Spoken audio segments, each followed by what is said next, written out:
Gagawa ako ng para sa akin, guys. Hindi ko pa nga natikman at hindi ko pa na-try para sa akin. Ang dami nang bumili. Kaya gusto ko rin tikman kung tama ba yung timpla ko. Yung unang nilagay ko ay sago. Kulay pink and purple. At ito naman ay gulaman. Orange and green.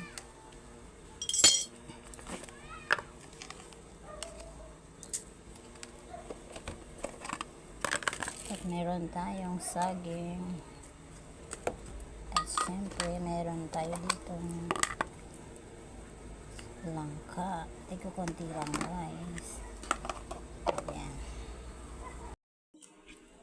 Ito yung banana essence. At nalagay pa rin ako, guys, ng konting asukal lang sa ibabaw. At yung aking ube. Ube ice crumble yan, guys. At yung ating iba. At yung huli ay pang toppings natin ay pinipig. Okay, guys, titikman ko to.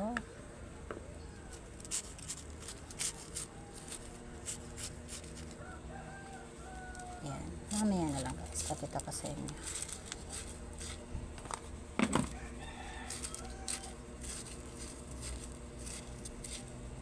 ₱5 lang to. ₱5 kasi yun lang kaya ng bulsa ng mga bata sa elementary, guys. Yung baon nila, yung bibili niyang tigsa ₱10 ay may mga magulang na medyo nagbibigay ng marami-raming baon. Tingnan ko lang to, guys, kung okay naman. Ayan. Ayan.